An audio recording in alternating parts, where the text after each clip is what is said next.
And hello, my name is Brian. Getting some feedback from some of the people who have watched my videos. Biggest one, of course, I've already sort of commented on, of explaining the tools of thought. And the sideline to that is usually that I put too much in the first video, which is called Tools of Thought.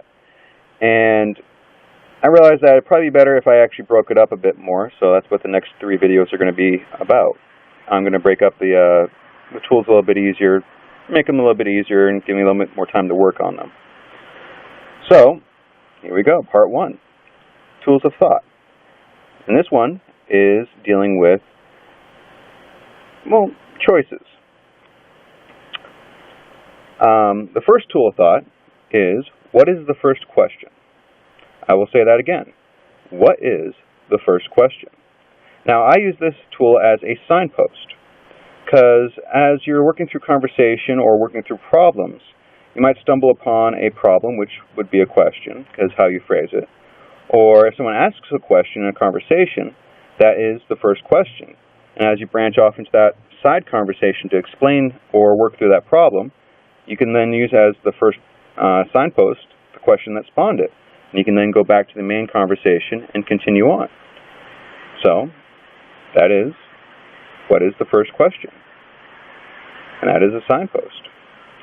The second one is, how do you, well, basically it's called freedom of choice. I'll say that again. Freedom of choice. Now, this one is used to remind people that you always have a choice, 1, even if you're not always aware of them. And 2 is, all freedoms actually are an expression of choice. And one way I usually show people how to look at that is to think of any of the freedoms that you might be aware of, or the freedoms that you think you might have. And most the easiest ones usually to come to mind are the ones from the U.S. Constitution, such as freedom of speech. Well, that is the choice to speak, and the choice of speaking of what about, but also the choice of not speaking. And that is some very simple choices to work through on that. Same thing with all the other freedoms. It is a choice on what you do with them. And that is number 2, freedom of choice. Number 3, pause. I'll say that again. Pause. Now, this one is whenever you are presented with a choice or something, sometimes you need to take a pause to, think about it a bit more, to, see what's available and see if there is another choice available. Usually you will pause if there's a difficult decision, but the thing is that the single decision, or is there other ones you can make, or different directions you can turn? I use pause also in another way of adding to a routine or adding to a habit. An example would be like I gave in the first video of people who smoke. That's a habit, it's a routine. So it's very hard to change habits, very hard to change routines, but you can always add to them.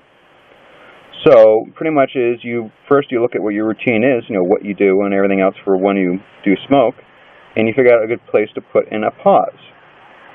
The easiest one for most smokers is before you actually light the cigarette. You do all this stuff, you take a cigarette out of the pack, bring it up to your lips and everything else, but before you actually light it, you pause.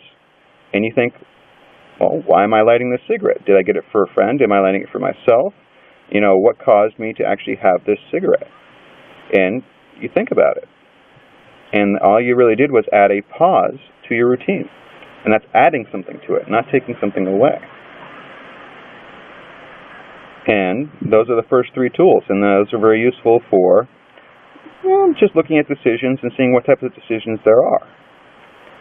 And also from there, how to get back to where you were in a prior decision tree, so you can start figuring out, once you figure out something, you can then go back and figure out more. And that was part 1 of Tools of Thought. I hope you have a beautiful day.